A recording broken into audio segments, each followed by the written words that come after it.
Guns, bombs, sharks, blood, katanas, chainsaws. These words are not only the building blocks of my personal vision board, but they make up just a fraction of the power system in the exhilarating, the amazing, the fucking depressing Chainsaw Man.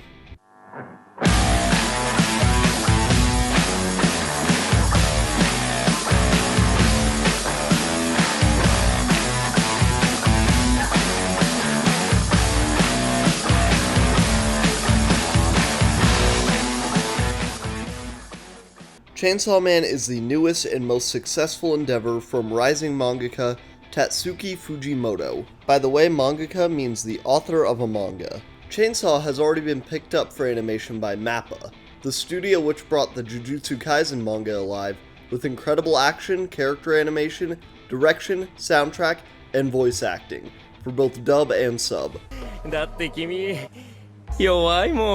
The anime is airing this upcoming October, and after reading all 10 volumes in part 1, I am here to tell you why it's not just an option to be hyped for Chainsaw Man. You have to be fucking hyped for Chainsaw Man. Just as a heads up, I will not be spoiling anything that I consider to be a major plot twist or development, but there will be some general spoilers because I have to talk about the show, so basically don't complain. Chainsaw Man is the story of Denji, a boy so poor that he doesn't have a last name. And through circumstances I will be gracefully dancing around, he gains the powers of the Chainsaw Devil, becoming Chainsaw Man. The world of chainsaws is like ours, except it's 1997, the USSR is still around. Oh yeah, and the world is filled with literal devils. Devils are the corporeal manifestations of fears that humans hold in their hearts. And the stronger the fear, the stronger the devil. So for example, early on Denji kills the Tomato Devil pretty easy peasy, but something like the Flamethrower or STD Devil may be tougher to take down. Denji is a character who on the surface could seem incredibly shallow. If you've seen the I wanna touch some boobs panel, you may assume that he just wants women because, well, he's 16. But Denji has had a life full of nothing but misery. He's been forced by the Yakuza since childhood to pay off his late father's monumental debt. Denji is so poor, in fact, that his big Christmas gift to himself is a pasty mix of flour, water, and some sugar. I tried some, and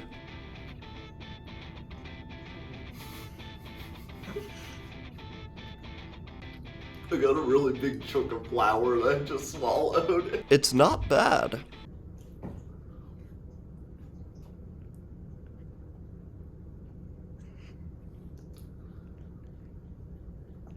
So when Denji says, I want to touch some boobs, he's really saying that he needs to feel some sort of physical affection and warmth, because he's never ever had that. His other big motivation in the series so far is 3 square meals and a roof that isn't made of garbage over his head. Denji is unable to have more grand shonen ideals like becoming Hokage or Pirate King, because his Maslow hierarchy of needs does not have one level filled. On the surface, Chainsaw Man may seem a little juvenile. I mean, it does sound like it was named by a 5-year-old after all. But if you look at Fujimoto's clear influences, you come to realize that everything he does is very intentional. Fujimoto is very open about his love of horror, particularly ultra-violent B-movie horror, which is where you get both the incredible designs and absurd names of the series. At the beginning of each volume, Fujimoto names a piece of media that he loves. For example, the Texas Chainsaw Massacre. This does not have as much of the biting social commentary which made the original so amazing, but it does have a lot more chainsaws. Fun fact.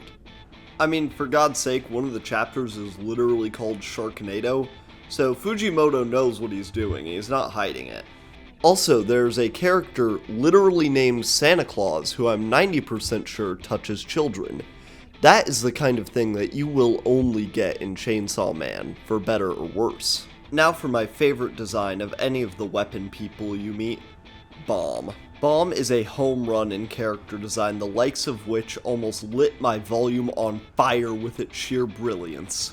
Bomb has a sleek, sexy appearance which complements her role as a femme fatale, but that sexy dress is made of dynamite and fuses, and her head is a literal fucking atom bomb. She's also 2 anime-manga homages in one. Bomb snaps her fingers to deploy explosions, like everyone's favorite state alchemist, Roy Mustang. She also bounces around in the air with explosions from her palms, like the best anime character of all time, Katsuki Bakugo. I do not exaggerate when I say that every character design in Chainsaw Man is at least an A, if not a perfect score, but I won't be spoiling any more of them.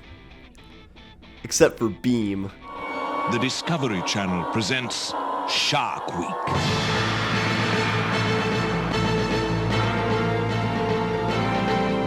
Bringing you face to face with this mysterious creature of the deep. But that's enough talking about that part of the video. I'll figure out a better way to say this later. Segue time. I've been reading a lot more manga lately. In fact, this is the first manga I've read in anticipation of the anime. And something I've learned to appreciate more and more in manga is the use of paneling and onomatopoeia. For example, Himuro Arakawa, the mangaka of Full Metal Alchemist, does some really incredible things with paneling in particular. She's a line breaker, meaning something will cross over one or more lines into one or more other panels, making one element stand out or have more impact. Also, yeah, the mangaka of Full Metal is a woman. If you want to have like a weird hissy fit about that, please leave this video and do not come back, you strange little goblin. Anyways, Fujimoto does the opposite. He'll often have a whole consistent scene and break it up into smaller panels. His mastery of how to guide the eyeline is really shown off when he does this, and that isn't the only way he flexes his huge mangaka dick. There's a character as a halo, and at one point there's an onomatopoeia line made up of repeated O's. And at another point he uses those O's to lead you into the halo of this character. It's a small moment and I can't show it due to spoilers, but it shows such creativity, and creativity really is the heart of this series. I can only hope that the direction, shot composition, and sound design can fill the shoes left by these massive manga-only elements. What makes this series special is its heart, and boy does this series have more heart than an octopus. Fun fact, octopi have 3 hearts, and they also cannot be kept as pets because they will try and succeed to escape. Chainsaw is a story of what it means to love and to be loved by others. And I know that that might seem a little odd for a story where characters can shoot Home Depots out of their body, but what's odder is that it works. Denji is forced to learn why he loves someone, or why he thinks he does. For someone who's been neglected his entire life, it's challenging. He thinks that someone treating him like a human being or just telling him what to do without putting a gun at his head means that he should love them. But he learns how to love someone and how to express that love healthily with his best friend, Power. Power is a fiend, which is like a half devil, half person. I honestly still don't totally understand that element, but she's pretty rough around the edges. She's loud, she's arrogant, she's boastful and violent, and she is very proudly racist against humans. But despite all of this, her, Denji, and their roommate Aki grow a genuine friendship. They care for each other without having to give sappy speeches about it. Like I've said before, Denji is chronically down bad. He's got blue balls by volume 2, and they are nearly black by volume 3. But Power is very rarely the subject of his hormone-addled advances. This comes to a head most when Power suffers from PTSD, and Denji spends every waking and resting moment around her, just so that she knows that she's safe. He even showers with her, and I won't be showing that because YouTube, but showers are already a delicacy for Denji. Throwing a naked woman, his heart would probably stop. But this isn't the point with Denji and Power. He just doesn't want her to be afraid. It's summed up perfectly when he says, like, it doesn't feel hot at all.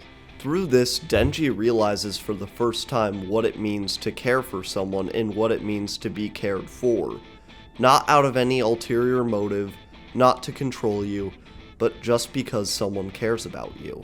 I hope that the anime adaptation October lives up to the masterpiece of a manga, and I hope that part 2 of the manga this summer is a worthy complement to part 1.